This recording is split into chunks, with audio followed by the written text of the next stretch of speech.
Salatullah, salamullah ala Taha Rasulillah. Salatullah, salamullah ala Yasin Habibillah. Salatullah, salamullah ala Taha Rasulillah. Salatullah, salamullah.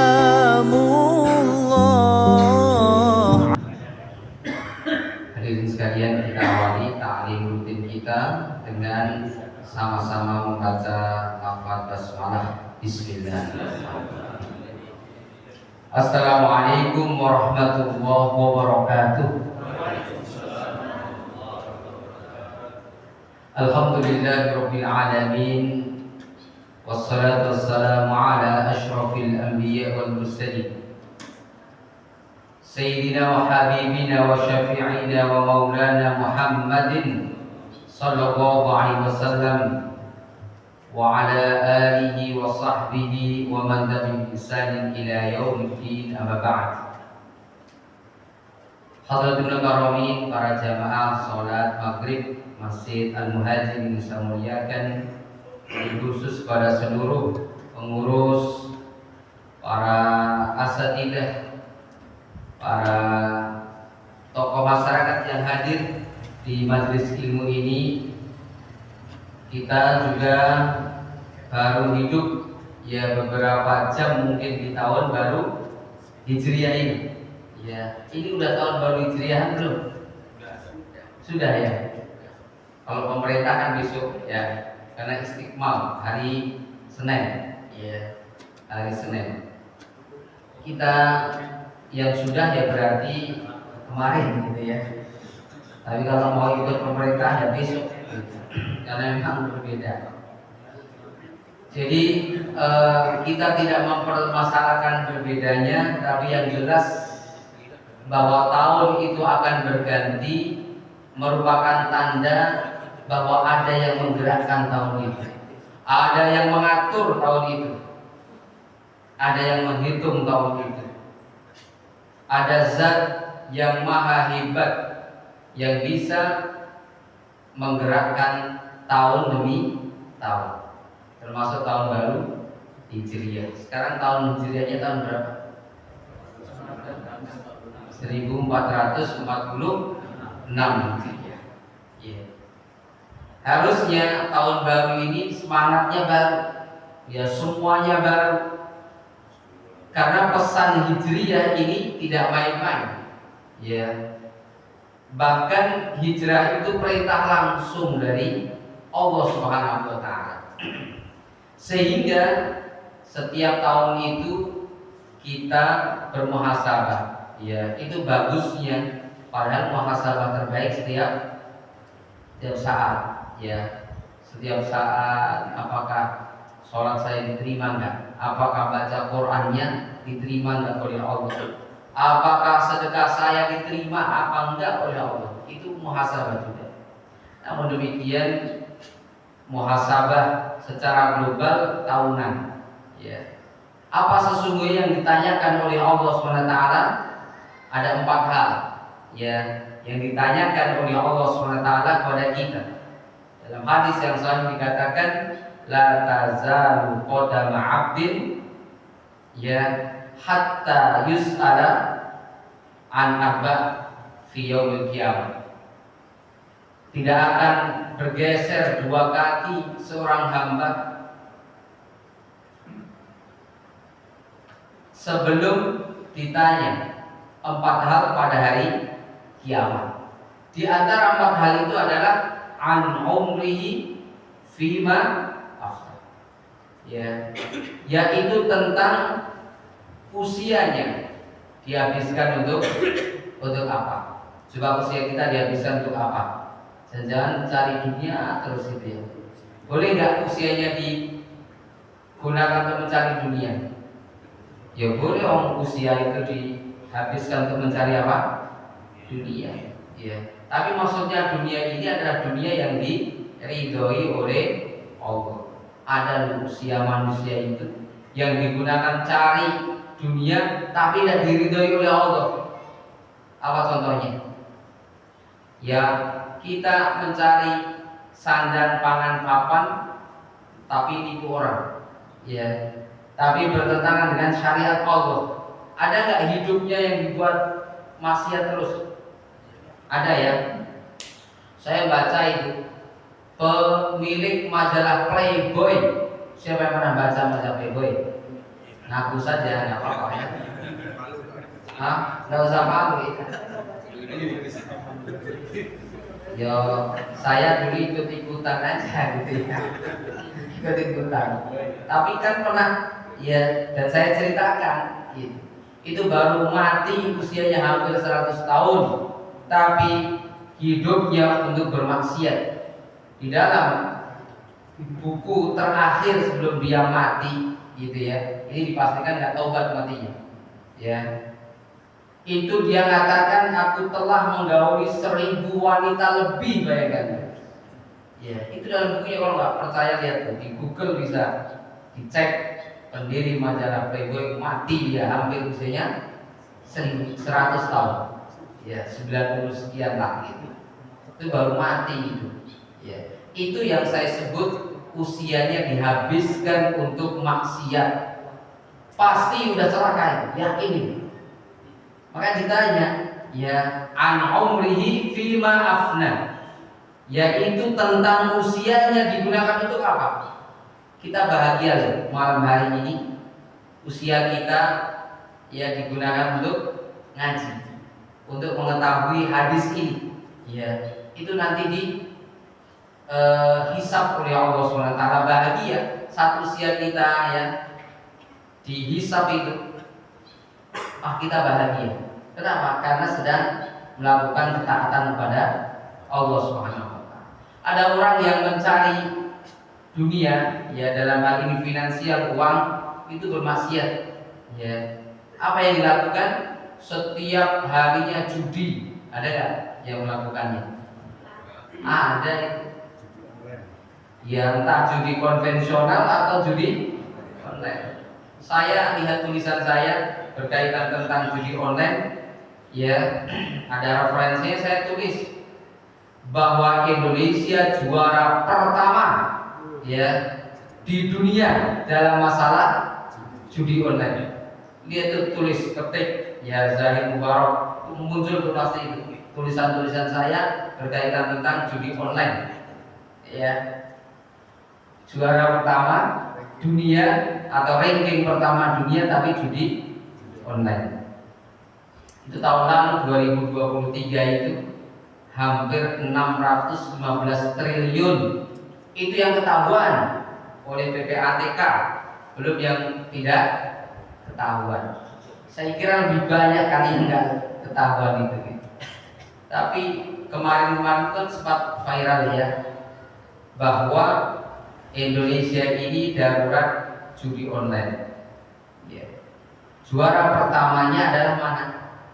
Kota-kota di Indonesia ini mana? Hah? Kota itu provinsi? Hah? Bogor, betul ya. Bogor. Iya.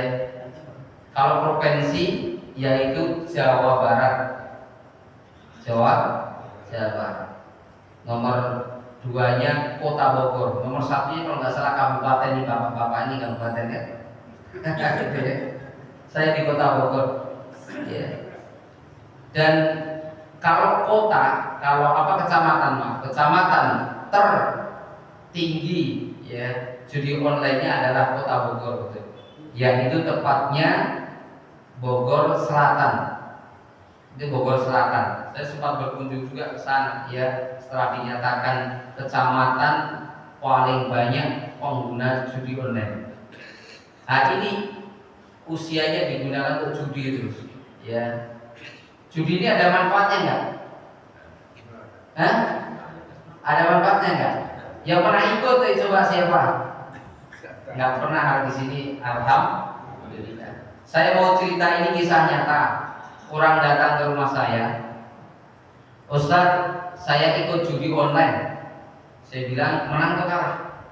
Awalnya menang Ustaz, alhamdulillah. Dia cerita betul ini saya, kalau yang tadi alhamdulillah saya tambahin ya. Kalau ini dia cerita ke rumah saya, dia awalnya masang judi online 50 juta. Ya, dapatnya nggak kira-kira? Ya, dapatnya 3 kali lipat 150 juta. Kemudian dipasang semua ini, ya, yang tadi dapat itu pasang semua. Jadi 200 juta dipasang, ya, pasang semua. Kira-kira menang nggak? Menang, ya. Dapat 500 juta. Ini dia cerita betul, gitu, ke saya. Kemudian dia pasang lagi, ya, pasang lagi sampai dia kalau nggak salah dapat 800 atau 900 juta, ya.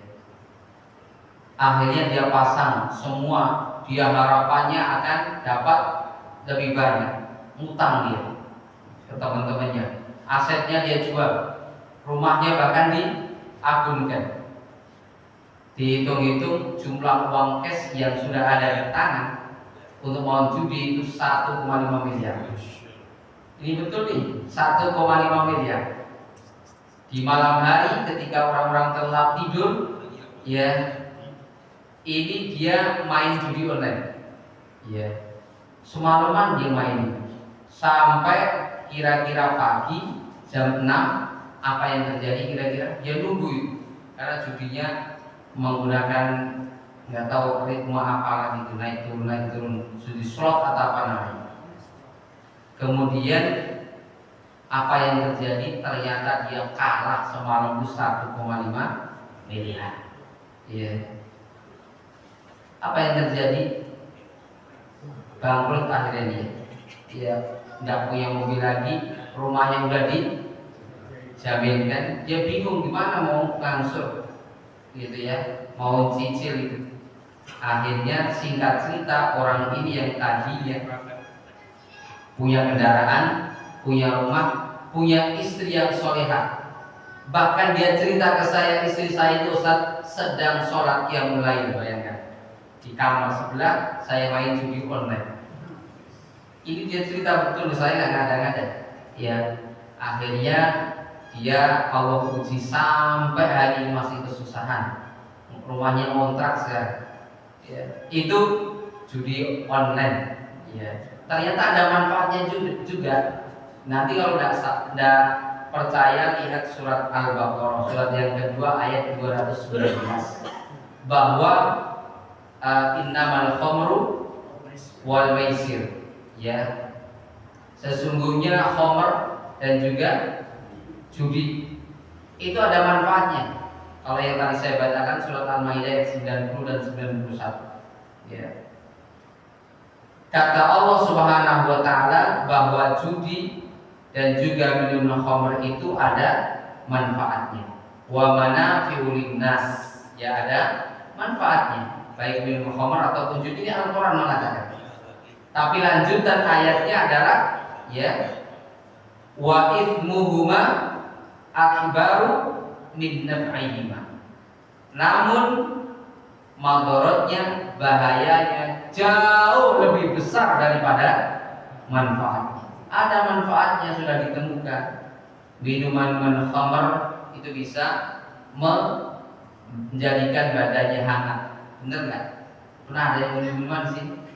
Siapa yang pernah minum minuman keras di sini? Mungkin setiap, saya yakin sudah pernah lah. Ya, itu minuman keras itu maksudnya apa? Es itu minuman keras itu. Ya. Es batu itu minuman keras.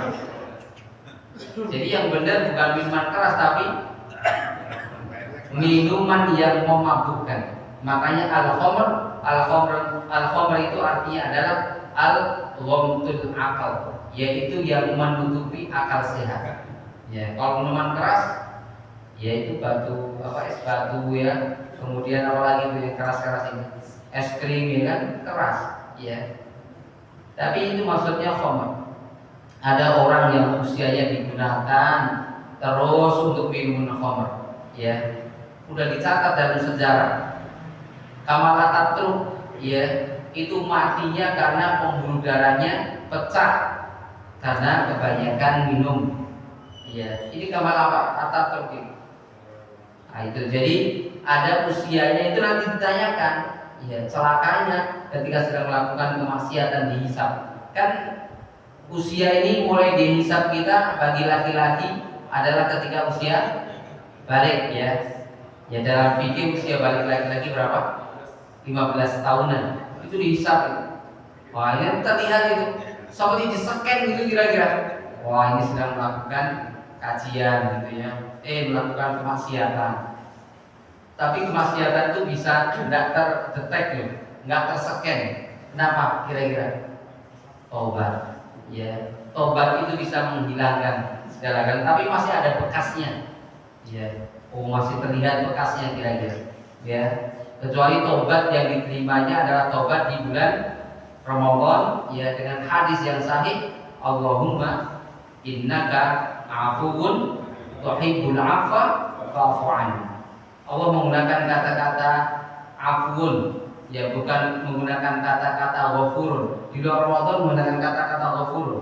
Maksudnya ghafurun itu Allah ampuni dosa kita tapi masih ada bekasnya ya, terlihat tuh ada bekasnya, itu namanya ghafurun. Itu yang Allah sebutkan, innallaha ghafurur rahim. Sesungguhnya Allah Maha Pengampun, Maha Penyayang. Tapi khusus di bulan Ramadan dengan doanya Allahumma innaka afuun. Afuun itu ampunan dari Allah, betul-betul diampuni tanpa ada bekas. Itu namanya apa? Afuun. Dan itu hanya terjadi di bulan Ramadan. Itu hilang sama sekali. Nah ada bekasnya sama sekali ya. Nah itu enak itu kalau diseket oleh Allah SWT gitu ya. Oh pas Ramadan diampuni dosa-dosanya. Kali Ramadan bisa dapat apa, Lailatul. Kita kembali lagi di tahun baru Hijriah. Jadi tahun baru Hijriah ini perintah Allah Subhanahu wa taala untuk meninggalkan segala hal yang Allah haramkan. Bahkan Allah perintahkan untuk melakukan semua perintah Allah termasuk hijrah. Nabi SAW dari Mekah ke Madinah. Ya. Misi paling utama adalah perintah Allah Subhanahu wa taala. Selanjutnya yang kedua, misi besar dari Nabi SAW di pergantian di hijrah itu. Hijrah itu adalah Rasul ingin mempersatukan ya, yaitu suku ataupun juga golongan ya, ataupun juga kelompok, kan disatukan oleh Nabi SAW. Karena antara Mekah ya, suku-suku di Mekah, suku-suku yang ada di Madinah adanya apa? Perang terus, tempur terus gitu. Maka oleh Allah SWT dipersatukan, namanya at-ta'akhi ya, yaitu dipersatukan. Maka Nabi mempersatukan antara sahabat Muhajirin dan sahabat Ansor. Kemudian suku-suku yang disatukan ya di bawah kendali Rasul Shallallahu Alaihi Wasallam. Jadi kalau nanti setelah tahun baru ini masih ada yang mempermasalahkan tentang persaudaraan, berarti dia bukan mengikuti Nabi Shallallahu Alaihi Wasallam. Harusnya setelah tahun demi tahun berganti itu, kepersaudaraan kita semakin kuat, ya persaudaraan kita semakin erat gitu, tidak semakin renggang. Karena Rasul SAW hikmah dari hijrah itu diantaranya adalah mempersatukan sahabat Ansor, sahabat Muhajirin.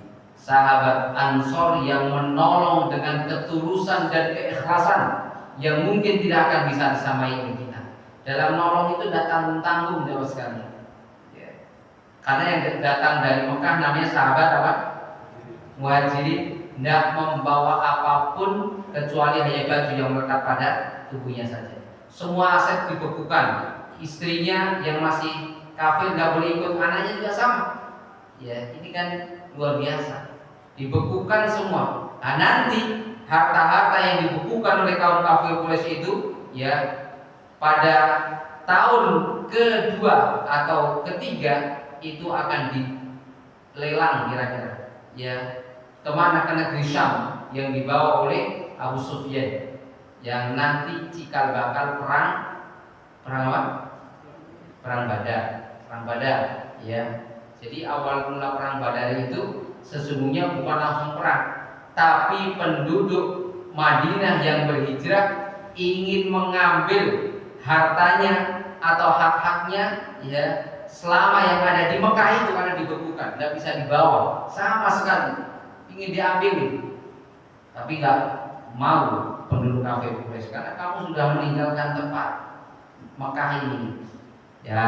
Jadi akhirnya membawa itu ratusan ekor unta, bawa harta milik kaum muslimin itu ingin dilelang kira-kira ini bahasanya oleh Abu Sufyan. Kemudian dicegatlah oleh para sahabat Muhajirin. Kemudian tersebar isu bahwa seluruh perdagangan Abu Sufyan, ya, semuanya diapain? Dirampok oleh orang-orang Madinah. Padahal itu harta orang kaum muslimin. Ya, kembali lagi. Coba sekalian, memang hijrah ini, makna hijrah itu betul-betul kita hijrah sama sekalian. Hijrah dari semua kemalasan, ya, hijrah dari semua keangkuhan, iri, dengki, itu hijrahkan. Jangan sampai itu akhirnya terus hinggap ke dalam diri dan hati kita, ya. Jadi jangan dianggap pergantian tahun itu biasa-biasa saja. Karena kalau menganggap biasa-biasa saja, itu orang yang merugi. Kata Nabi SAW. Nabi mengatakan ketika hari ini sama dengan hari kemarin, itu orang yang celaka. Hari ini, gitu ya, hari ini lebih buruk dari kemarin, celaka. Hari ini sama dengan kemarin, rugi. Artinya kalau tahun ini nanti sama dengan tahun yang telah lalu, berarti apa? Rugi kita gitu. Ya, usianya itu maksudnya rugi. Harusnya kan usia kita sudah melampaui dari usia kita. Dan ini memungkinkan, ya, memungkinkan. Pak Bigis mana kelihatannya? Oh, ada. Pak Bigis mau nggak usianya melampaui usia yang sekarang?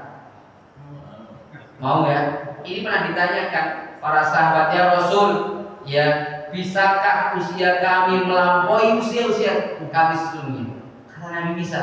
Ya, sebab urutnya adalah para sahabat protes kepada Nabi ya Rasul, ya Nabi Allah, dulu orang-orang dulu kok usianya panjang, sedangkan usia engkau hanya menyampaikan antara 60 sampai 70, setelah itu tambahan. Kata Nabi Muhammad SAW, enggak usah khawatir, ya, engkau akan dimuliakan dengan satu malam. Yang satu malam itu kadarnya sama dengan 83 tahun lebih. 83 tahun lebih satu malam, ya. Artinya satu malam saja kita beribadah sudah bisa melampaui usia kita. Pak Beges usianya berapa sekarang? 35 ada? Ya, kebalikan itu. Ya, anggap aja 35 lah, dia benar terus, ya. Kalau semalam dapat Lailatul Qadar saja itu sudah melampaui usia beliau. Ya, walaupun hanya satu malam, nggak sehari, nggak nyampe sehari, semalam saja. Kalau 2 kali dapat, 3 kali dapat dalam usia kita, bukankah usia kita sudah dilampaui oleh amal-amal soleh yang kita lakukan? Ya. Dan ini juga bisa usia kita dilampaui, banyak kita sedekah, gitu. Sedekah apapun tuh yang bisa kita sedekahkan. Ya, sedekah itu untuk siapa sesungguhnya? Untuk Allah bukan? Sedekah kita untuk Allah bukan? Untuk bantu Allah enggak? Hah? Jawab sekarang dulu. Sedekah kita itu kemana kira-kira? Untuk Allah bukan? Bukan, Allah udah maha kaya, ngapain butuh sedekah yang bapak-bapaknya 10.000, 20.000 kan? Paling tinggi 100.000, coba kalau berani, gitu ya. Nah, jadi sedekah itu untuk diri kita, Ya, bukan untuk Allah. Allah sudah nyatakan bahwa aku ini kaya, nggak butuh apa namanya sedekah. Engkau tapi dikembalikan gitu. Ya, dikembalikan kepada diri kita. Ya, dikembalikan untuk keluarga kita, kembalikan untuk kesehatan kita, ya kesuksesan kita. Kalau infak itu ya yang memantaskan untuk diri kita lah kira-kira. Ya, memantaskan. Allah tidak minta semua karena Allah tahu kita ini pelit, betul nggak? Allah tahu betul ya kita ini bakhil. Padahal harta itu milik Allah. Contoh ya, zakat itu Allah tidak pernah meminta gitu ya, meminta lebih ya. Itu misalnya jamaah sekalian punya 100 juta nggak diminta oleh Allah semuanya, hanya diminta berapa? 2,5%, 100 juta. Jadi berapa? Punya uang rendah itu setahun dari bulan Muharram sampai bulan Muharram atau Ramadan sampai Ramadan 100 juta diambil 2,5 juta hanya berapa? 2.500.000 ya. Itu ya, jadi yang 80 berapa? 80 apa?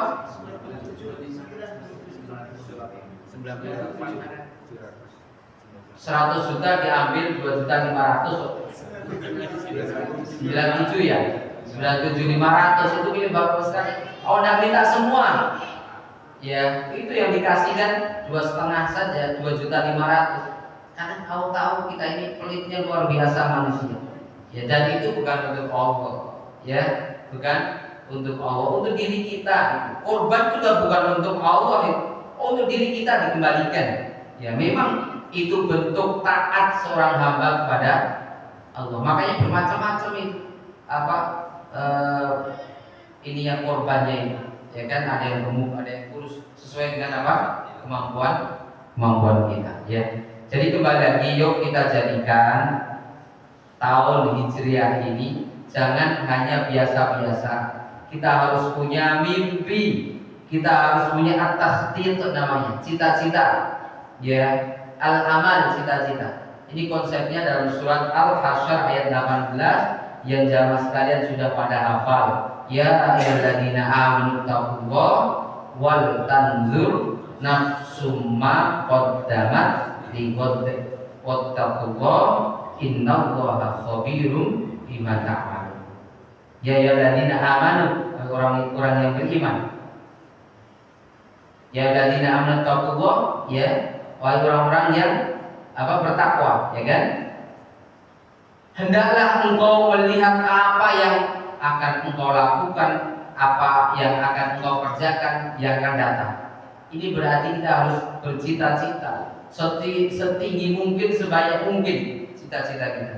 Ini perintah Allah. Ya, sekarang kalau biasa-biasa saja itu bukan hamba Allah Subhanahu wa Ta'ala yang senantiasa bertambah keimanan. Ya. Jadi kita harus bagaimana sih minimal ibadah kita ini menyamai ibadah kita yang banyak melakukan amal-amal soleh. Misalnya sehari itu banyak baca Quran, ya, sehari itu banyak infak sedekah, sehari itu banyak menolong orang, itu pikirnya begitu. Ya, hanya dengan itulah kira-kira usia kita bisa dipanjangkan oleh diri kita sendiri. Kalau kita sudah meninggal, ya kan sudah putus itu amalnya, kecuali amal-amal yang hanya berapa? 3 kan? Di antaranya ada ilmu yang bermanfaat, ya, sedekah jariyah. Kalau kita tidak punya ilmu yang bermanfaat, kira-kira ilmunya nggak banyak, kemudian tidak punya banyak harta, kita masih punya amanah namanya anak. Jadikan anak itu anak yang soleh. Ya, karena anak yang soleh itu akan bisa mengekalkan usia kita sampai kapan? Sampai akhir zaman. Jadi kita masih punya obsesi besar, kita jadikan anak kita. Maka sama anak kita jangan pelit. Sekolahkan yang baik, ya, cari sekolah terbaik, ya, yang sesuai dengan kemampuan kita. Sehingga anak kita betul-betul jadi anak yang soleh, mendoakan kita. Kita ini menyekolahkan anak kita, kemudian anak kita ini di pesantren atau di sekolah, ya, itu dosa-dosa kita diampuni oleh Allah itu. Kalau kita tahu kayak gitu, semangat kita menyekolahkan anak-anak kita, semangat kita mencari rizki yang halal untuk menjadikan anak kita. Ya kalau tadi kira-kira ilmu kita nggak banyak, ya harta kita nggak banyak, udah anak kita jadikan menjadi amal soleh, ya akan memanjangkan usia kita. Jadi yuk kita jadikan usia kita ini saat nanti ditanya oleh Allah sedang melakukan apa? Ketaatan, sedang melakukan ibadah kepada Allah SWT, bahagia kita itu. Ya diumumkan kan, ya diumumkan oleh Allah SWT, kita pasti bahagia. Ini baru satu ya, padahal ada 4 yang akan ditanyakan. Di antaranya harta kita, di antaranya juga ilmu kita, di antaranya adalah kesehatan badan kita. Itu ditanyakan oleh Allah SWT. Ya, min aina anta, dari mana Anda, gitu ya. Kemudian apa yang kau lakukan, apakah lillah atau bukan? Allah bukan. Ya, kalau untuk Allah itu maksudnya kita taat kepada Allah SWT, karena Allah tidak butuh sholat kita, Allah tidak butuh ibadah ibadah haji kita, Allah tidak butuh itu. Ya, kan itu untuk diri kita. Jadi kita melakukan ketaatan itu karena apa? Ada perintah dari Allah SWT. Ya. Baik jamaah sekalian yang dirahmati oleh Allah SWT, ini sebagai pengantar ya, saya ingin bahwa tahun 1446 Bapak-bapak juga menginginkan juga harus jauh lebih baik lagi. Ini ya, diri kita, keluarga kita, anak-anak kita minimal itu harus jauh lebih baik. Kalau ngajinya ini yang datang hari ini hanya sekitar berapa orang? 100 orang kurang gitu ya. Nah nanti tahun 1446 Hijriah genapkan 100 pas gitu, ya kan? Itu ada kemajuan DKM di mana? Muhajirin ini, ya. Nah itu kan luar biasa. Gimana caranya gitu? Kalau bisa ya dikasih motivasi lah. Siapa yang mau dihajikan oleh ketua DKM gitu ya, ngaji ya setiap malam apa saja sih? Pekan pertama, pekan kedua, pekan ketiga dan 4 ya, PGC ya. Oh coba itu. Yang sudah ngikutin gitu ya, 4 kali kajian langsung diumrohkan misalnya ya. Luar biasa. Wah yakin itu ya. Itu sampai depan sana itu pada ngaji nanti. Ya karena diundi kan gitu ya. Luar biasa sampai depan sana ya. Tapi yang jelas bahwa sekalian dipilih oleh Allah SWT, mudah-mudahan usia kita saat diseken oleh Allah, saat dihisab oleh Allah SWT, usia kita muncul kebaikan-kebaikan kita, termasuk sedang ngaji di malam hari seperti ini. Ya nanti terlihat betul ya mana itu. Nanti ketawa-tawa itu bapak sekalian. Ketawanya karena bangga, bukan ketawanya karena melihat di CCTV itu ada yang ngantuk gitu ya. Bapak ini ngantuk gitu ya. Enggak ya. Tapi tetap nanti terlihat juga ya. Gitu. Memang orang-orang yang di hisab itu ada yang ketawa bahagia. Wa man utiya kitabahu biyamini fasawfa yuhasabu hisaban yasira. Ya, ayat yang lainnya adalah wa amman utiya kitabahu wara'a dhahri fasawfa yad'u thubura gitu. Ya, adapun orang-orang yang menggunakan tangan kanannya mendapatkan catatannya, dia bahagia, senyum-senyum dia. Ya senyumnya bahagia, senyumnya puas betul. Ya, kira-kira begitu. Adapun orang-orang yang menggunakan tangan kirinya, bahkan dia dari belakangnya, ya, wah dia sudah merasa celaka gitu. Sudah tidak ada senyum sama sekali, tidak ada senyum karena gemetar saking takutnya. Ya, baik jamaah sekalian, kita lanjutkan ya. Sebentar lagi waktu isya, kita lanjutkan, kita sampai dengan wa malaikatu ya. Bab tentang muraqabah, merasa diawasi oleh Allah SWT, yaitu sampai malaikat. Kemarin kita malaikat sudah kita bahas semuanya. Ya. Wa minhum man wukila biqabdil arwah wa huwa malakul maut. Ada malaikat yang ditugaskan oleh Allah SWT untuk memegang roh-roh kita. Jadi kita sudah sampaikan roh itu ada yang kembali kepada Allah, gitu ya. Itu diterima namanya rohnya makbul. Ada rohnya yang tidak kembali kepada Allah tapi bergelantungan, keliling-keliling sampai akhir zaman, tidak bisa masuk ke langit. Padahal jasadnya sudah dikembalikan kepada keluarganya. Jadi kalau kita meninggal itu pisah itu. Rohnya orang-orang salih itu diangkat oleh Allah Subhanahu wa taala kembali. Makanya dikatakan inna lillahi, ya sesungguhnya kami ini lillah milik Allah, wa inna ilaihi raji'un. Kami ini kembali kepada Allah, rohnya kembali kepada Allah, jasadnya dikembalikan kepada keluarganya. Ya, dimandikan, dikafani, sholatnya dikuburkan. Ya, rohnya kembali kepada Allah. Ini ada malaikat yang khusus untuk mengambil roh-roh itu saat kita tidur ataupun meninggal. Jadi kalau kita tidur, rohnya dipegang oleh malaikat. Ketika Allah mengatakan, malaikat, rohnya jangan dikembalikan, maka dia akan mati. Ya. Kemudian ketika Allah perintahkan, malaikat lepas itu rohnya, dilepas lagi masuk ke dalam tubuh kita. Makanya ketika kita bangun tidur disunahkan untuk berdoa, alhamdulilladzi ahyana ba'dama amatana wa nusur. Ya, segala puji hanya milik Allah Subhanahu wa taala yang telah menghidupkan aku kembali setelah aku dimatikan. Ba'dama amatana wa nusur, dan hanya kepada Allah lah kami dibangkitkan. Ya, jadi memang dikembalikan tuh. Makanya jangan lupa ketika bangun tidur ucapkan alhamdulillahilladzi ahyana ba'dama amatana wa nusur. Ya. Dan malaikat itu sudah punya alamat masing-masing. Ya, saya pernah menyampaikan juga hadis bahwa malaikat-malaikat yang Allah tugaskan melihat roh kita, nyawa kita, itu setiap hari melihatnya 60 kali. Ini Allah perintahkan. Dalam sehari 60 kali. Berarti dalam 1 jam berapa kali itu melihat roh itu? Semua hamba Allah SWT yang namanya hamba Allah pokoknya itu dilihat oleh malaikat 60 kali dalam sehari, dalam 24 jam. Allah katakan itu matikan itu. Ya si A, si B, si C itu mati. Tidak ada yang bisa mencegahnya. Ya, idza jaa ajaluhum la yastakhiruna sa'atan wa la yastaqdimun. Jika kematian telah menghampiri, telah datang, tidak bisa dimajukan dan bisa dimundurkan dengan kekuatan apapun itu. Tidak bisa. Ya, ini ada malaikat yang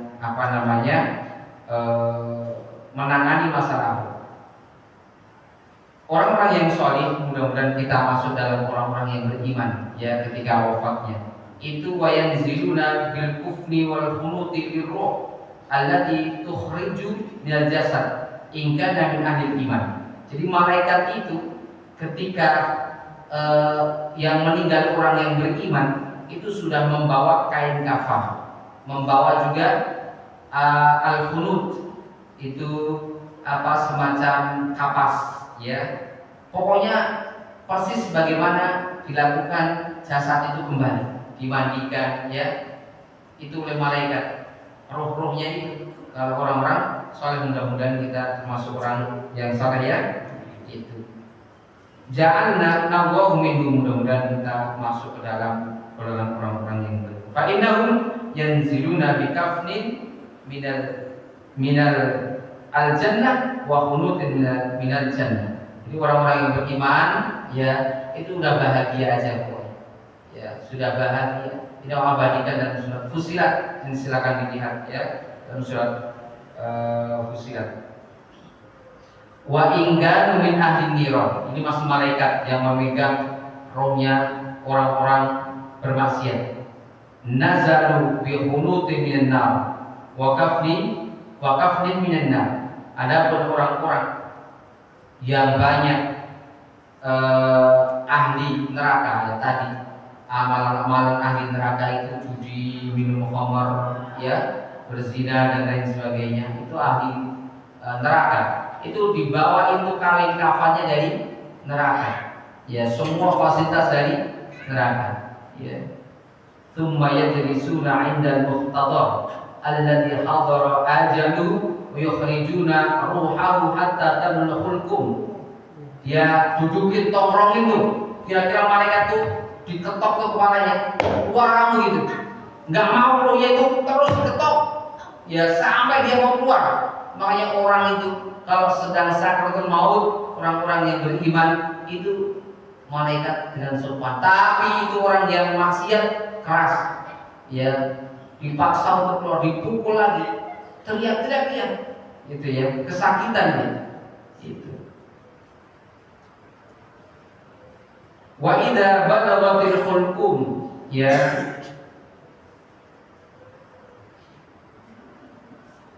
apabila roh itu sudah sampai tenggorokan, ya kemudian malaikat maut itu membentak-bentak, ya dibentak, keluar gak kamu, kira-kira begitu, ya diusir dari rohnya. Ada jasadnya itu sudah habis engkau di dalam roh, kan bertahun-tahun, puluhan tahun kan racet itu pada tubuh kita itu, roh itu. Makanya dipaksa untuk keluar, ndak mau ada pengampuan itu sudah. Ya. Dikatakan oleh Nabi SAW, orang yang sedang sakratul maut dipaksa, ya rohnya itu saking sakitnya, dikatakan oleh Nabi itu ada apa besi, ya besinya ini bulat gitu, kemudian kanan kirinya terus itu runcing, ya dan dimasukkan ke kerongkongan oleh orang, ya orang yang paling kuat, dimasukkan ke kerongkongan manusia biasa, kemudian cabut dengan sekeras-kerasnya, ya persis seperti kita mancing, ya kan, masuk kemana ikan, kemudian dicabut kena semuanya, ya itu ikan lama-lama juga mati juga, itu juga sama, ya tapi orang-orang yang solehnya sopan nih datang. Jemaah sekalian yang dirahmati oleh Allah SWT, bahwa orang-orang yang bermaksiat ketika merasakan sakratul maut dia teriak-teriak, ya mungkin kita nggak akan dengar, ya yang dengar itu apa namanya malaikat itu, ya teriak-teriak itu sampai nanti ditanya, ya kalau orang-orang yang beriman ketika ditanya, ya makro buka, jangan ikut-ikutan itu mama bukron, ya jangan itu. Tahu nggak mama bukron? Jadi nggak tahu itu. Yang katanya kalau ditanya malaikat bilang aja, ya mama bukron yang akan mengurusnya, gitu ya. Tahu nggak mama bukron tuh? Yang bisa ngomong aneh-aneh pokoknya, bisa ngomong sama semut, ya. Ini bapak-bapak sini tahu nggak mama bukron? Nggak tahu ya. Bapak-bapak ini kolonial sih gitu ya. Ada HP nggak bapak-bapak sekalian? Ya, nah, itu Dajjal yang disegerakan di dunia, namanya Mama Gubron. Ya, itu karena dia ngaku dialog langsung dengan Nabi Muhammad SAW, dengan para wali, bahkan diutus oleh Allah Subhanahu Wa Taala langsung. Dia bisa telepon langsung. Ya, itu lihat itu di yang viral itu. Gitu. Masya Allah, ya kita aja tak berani kan gitu ya. Nah, jadi itu ditanya siapa Tuhan engkau, siapa Nabi engkau, ya agama engkau apa? Enggak tahu. Dia jadi gitu aja. Dipukul itu oleh malaikat, ya kepalanya dipukul, ya maka seluruh ya hamba-hamba akan mendengar jeritan, ya dan rintihannya kecuali tak oleh, kata Nabi SAW. Seluruhnya akan mendengar terikannya itu, ya, yaitu kecuali manusia dan jin yang nggak mendengar. Ya itu orang-orang yang banyak dosa yang nggak bisa menjawab. Setelah itu nggak bisa jawab, maka Allah perintahkan kuburannya itu sudah ngimpit itu, dihimpit, ya sampai retak seluruh tulang-tulangnya, remuk semua. Ya itu apa kita harus yakin, karena ada namanya siksa kubur, ada juga siksa apa namanya ada kenikmatan kubur, ada azab kubur, juga ada kenikmatan kubur. Kita harus yakin, dan ini merupakan salah satu iman kepada hal-hal yang gaib. Ya. Kalau kita nggak yakin, nah ini kan langsung dari Nabi selesai.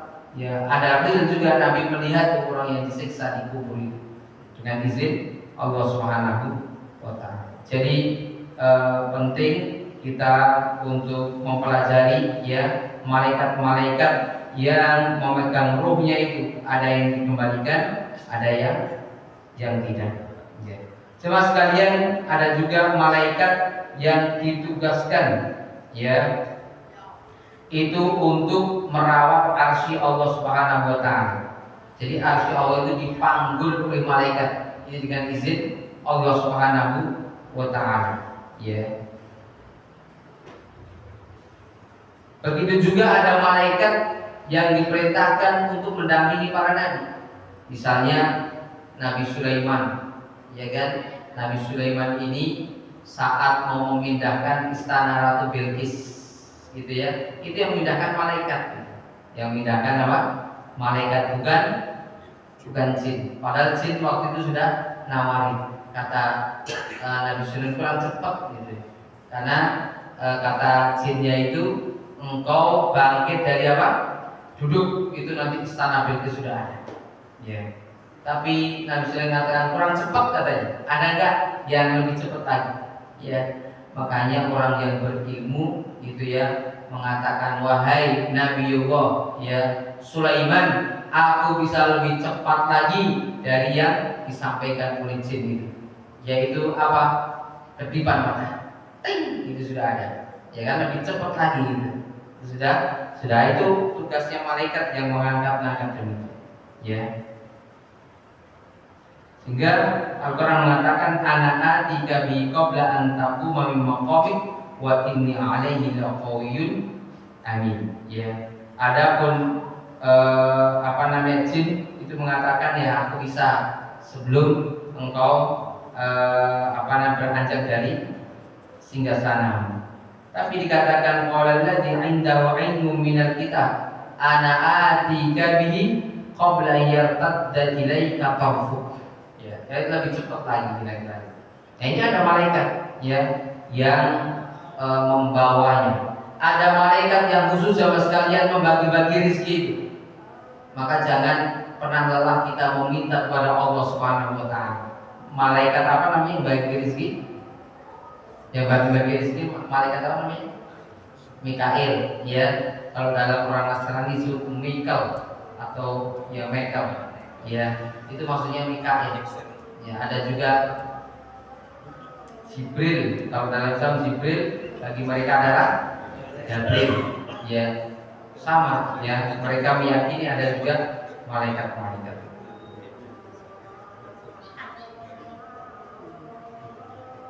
Terakhir adalah malaikat ya, masih banyak sekali malaikat yang membagi-bagi hujan, itu juga ada. Nah, di sini hujan, ya di tempat saya, hujan di tempat saya hujan, di sini hujan itu malaikat yang bagi-bagi atas izin Allah Subhanahu wa taala. Gitu ya. Maka kesimpulannya adalah bahwa setiap aset yang Allah berikan kepada kita, entah itu rambut kita, mata kita, telinga kita, dijaga oleh malaikat, sampai kaki kita dijaga oleh malaikat. Maka jangan sampai malaikat-malaikat yang tugaskan pada tubuh kita ini pergi. Kalau malaikat ini pergi maka diganti oleh apa? Oleh setan, oleh jin, sehingga kita gampang maksiat. Tapi kalau malaikat yang menjaga ada pada diri kita, ringan dan mudah melakukan ibadah dan ketaatan kepada Allah Subhanahu wa taala. Jadi demikian teman sekalian, mudah-mudahan kita bisa menjaga ya aset-aset yang Allah berikan kepada diri kita untuk beribadah kepada Allah Subhanahu wa taala. Demikian, mudah-mudahan bermanfaat. Mari kita akhiri dan doa majelis. Subhanaka Allahumma bihamdika asyhadu an la ilaha illa anta astaghfiruka wa atubu ilaik. Assalamualaikum warahmatullahi wabarakatuh.